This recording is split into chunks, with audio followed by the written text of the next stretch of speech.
I said certified freak, 7 days a week.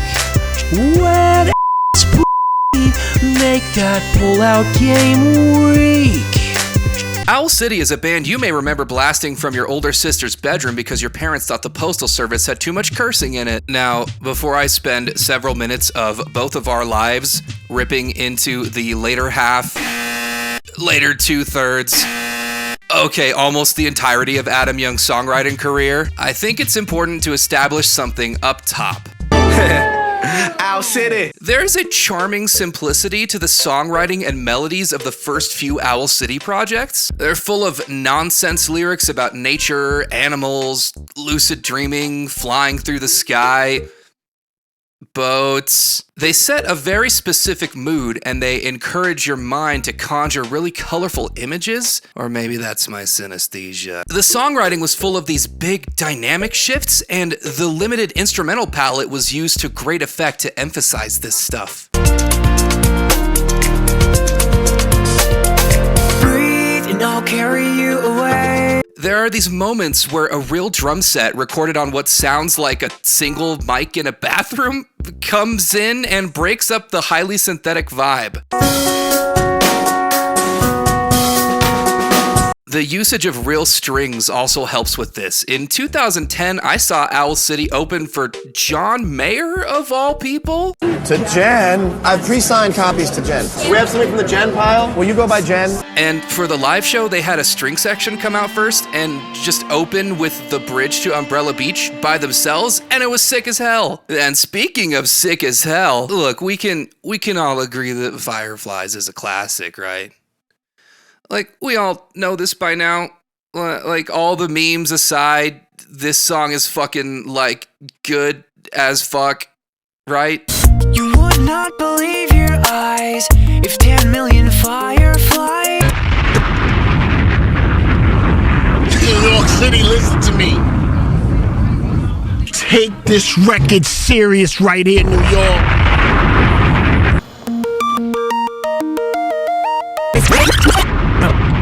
New York City, you listen to me. If you're near a convenience store right now... Fireflies is so intricately produced and full of ear candy, I legitimately am still noticing new little details whenever I return to it. And it's been like fucking 15 goddamn years. The drums outside of the kick and the rim samples, which are kind of the foundation, are made up of mostly these high-pitched, programmed hi-hat sounds. I really like percussion that has a lot of variety and movement, just like a lot of ghost notes and embellishments and just little intricacies that always keep you listening. But Fireflies was hardly the only standout song on his major label debut, Ocean Eyes. I defy you, dear reader, to listen to Tip of the Iceberg and not feel like a penguin sliding down a hill on your belly. You just can't. The snowflakes fall gently to the ground. Yeah, contrary to popular belief, Meteor Shower wasn't for kids at youth group. It was for me, a 15-year-old who was tripping on salvia after youth group. And hey, what red-blooded American isn't still trying to figure out what the hell Shaq is doing in the Vanilla Twilight video? Owl City. So, 2011's All Things Bright and Beautiful is a profoundly weird album, and I think this is best illustrated by focusing on a few select songs. Let's start with the incel one, I guess. It's suffocating to say, but the female mystique takes my breath away. Here in the Headlights is a song about Adam being beaten and maced for the simple act of approaching a woman who he doesn't know alone in a parking lot and offering to walk her home. God, chicks, right? The rest of the song is about how he just doesn't understand women and he's... Hey, do you think this song has anything to do with why Taylor Swift curved him? And I just wish you knew, Taylor, I was so in love with you. So it's safe to say that besides being extremely unpleasant, this is also just simply not the vibe for which we come to Owl City. Not one mention of sleepwalking or skydiving yet. Not one sea creature has been evoked. So hopefully we can get a return to form with the next track, Angels. Angels is a song about how angels are real, and Adam Young guarantees that if you have eyes to see them, angels are actually literally all around us. If you're dying to see, I guarantee there are angels around your vicinity. Including in our homes while we're sleeping. Like Santa Claus. Now, Adam Young's Christianity has certainly cropped up in his earlier work, but this was the first time that basically an explicit worship rock song showed up in the middle of an album. But it would hardly be the last. Obviously, it's not a problem when artists express their faith through songwriting. It would be a pretty ridiculous thing to throw out centuries of amazing songs just because they happen to be about God. The problem is how awkward this is. It's like he's trying to build a case and convince me, the listener, that angels are real. Like, Adam, please don't bring me into this. It's like when the Rocket Summer did his epic atheist-owned song. Blind leading, but so hard to see. Yeah, you gotta believe. The pre-chorus of Angels has this interesting line, "I believe there are beautiful things seen by the astronauts." Now, what could he mean by this? Oh, you want to talk about galaxies? Oh, you want to talk about track 8 of the Owl City album, All Things Bright and Beautiful, Galaxies. All right, let's talk about Galaxy. Galaxies is a song about the Challenger space shuttle exploding and how cool it must have been for the astronauts to die while flying into space and then immediately get transported to heaven. In Adam's own words. The song as an overall conception was written from the first-person perspective of the flight commander of the Space Shuttle Challenger that tragically exploded in 1986. I wrote the song reflecting what I would be feeling and how I would answer for my life if I entered into eternity in a split second the way the victims did. The song is all about what I would say for myself if all of a sudden I was face to face with God and I had to answer for my actions in life. It is a bold statement, and with that imagery in mind, God is my only North Star that I would follow, regardless of what happens. So yeah, this is where the Christianity becomes tasteless. Summit the sunset, dovetail the dragnet, and blow your backbone to bits. It even begins with an entire intro track that's literally just Ronald Reagan talking. The Space Shuttle Challenger honored us for the manner in which they lived their lives. We will never forget them as they prepared for their journey and Again, my problem is not with Christian musicians as a whole. I'm simply saying that Sufjan would not do this. The lead single from this album was Alligator Sky, which is a 2010s style pop rap song where Adam sings the chorus and a guest rapper does the verses. And it has some choice lines from rapper Sean Christopher. A condo on the Milky Way, a house on the cloud, and God's my landlord. Owl City. Next few years of Owl City's career is what I like to call his millennial woe era.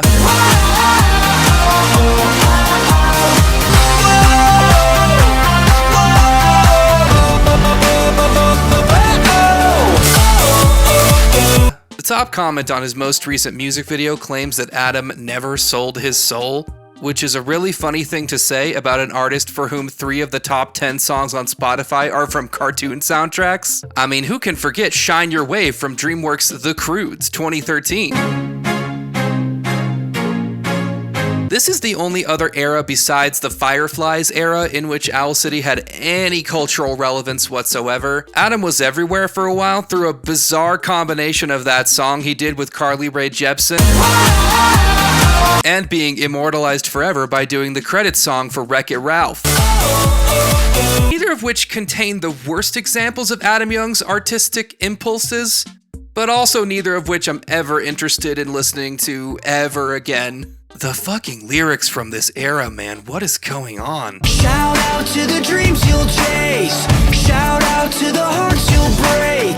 You say you wanna feel alive forever after. It's like he's trying to prove that he has pop sensibilities, and yet, ironically, he's not making pop songs that are any better than what he had on Ocean Eyes. Like, dude, we know you can make pop songs.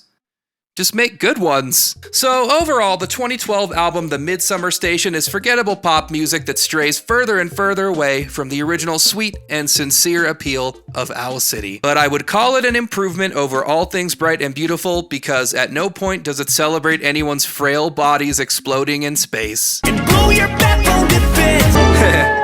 Owl City. Oh God, I'm gonna have to listen to this whole album again in order to talk about it.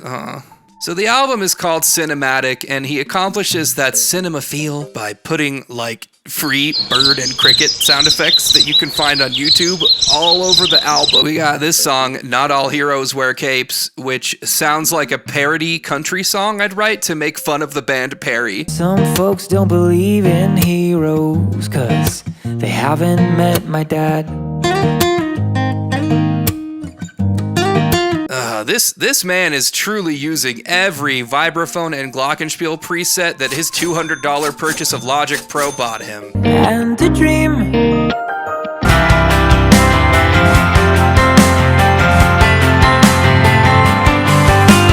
This album is where Adam's extremely literal / storytime lyrics began. And hey, making a story song compelling, that shit's hard. Or at least it must be, because it's only been done successfully one time. Once upon a time inside the Nicholson Garden projects, the object was the process and digest poverty's dialect. I just don't think we need to hear your life story starting with your literal birth. The morning I arrived on the 5th of July. Like, what is this, Fallout 3? That was when life began for me. Yeah, no fucking shit! Track 8 is the song Always, and it's just a worship rock song. It is completely indistinguishable from what you'd hear at Saddleback Christian Church in Lake Forest, California, before an engaging sermon from Pastor Rick Warren in which he sells his new book, The Purpose-Driven Life 2. This time, it's purposeful. Help is on the way. The moment you begin to pray. Can't you see you're not making Christianity better? You're just making rock and roll worse. God, there's just song after song on this thing about mundane life events told very literally. Like, here's a song about a camping trip where the message is, we went camping. We bought a tent and some sleeping bags, and we jumped in the truck. Drove out to Big Bay State Park, picked out our campsite. I went camping and it looked so pretty.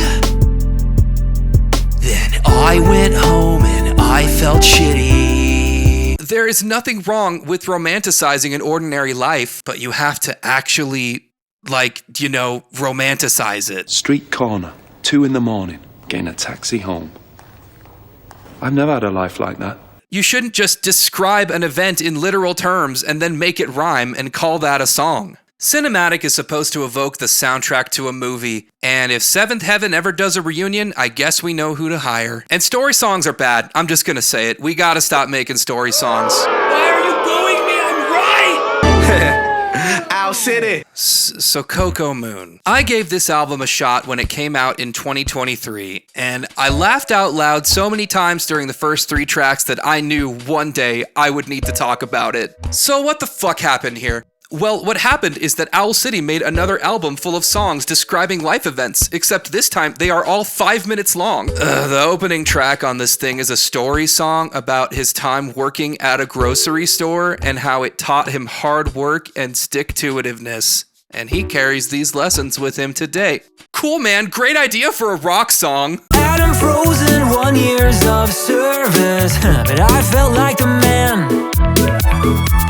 And I made it rain when payday came. The lyrical cliches on this thing are truly painful. I was happy as a lark, and I am happy as a clam. There's nothing quite like the feeling of listening to the 2023 Owl City album Coco Moon and thinking, man, this thing's been going on for ages. It's gotta be almost over. And then looking at your phone and realizing you're only on track 7 out of 11.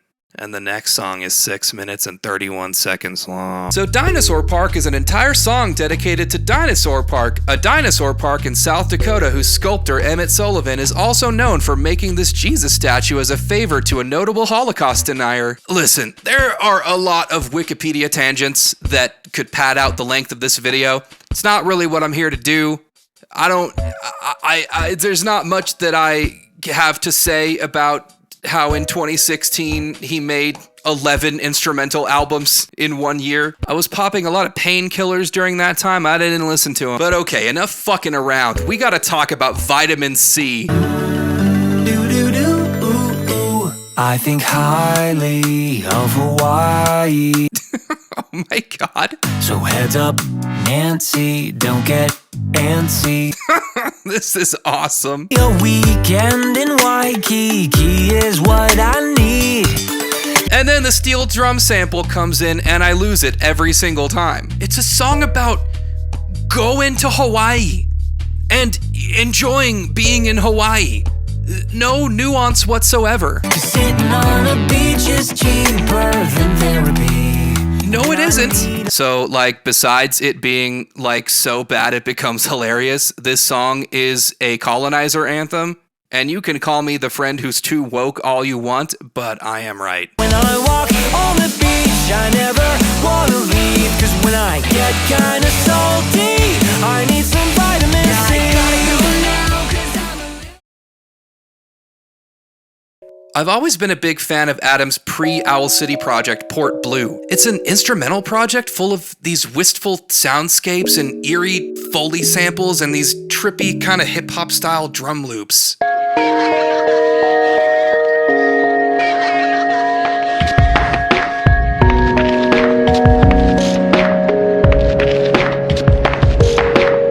On his MySpace in 2006, he lamented the lack of unconventional experimental music in the scene and expressed that this was his attempt at contributing. This music is my heart and my soul. This is who I am.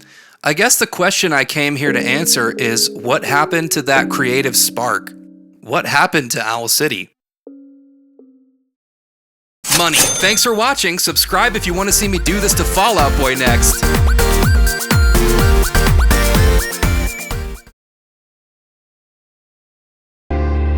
You're fucking with some wet ass pussy.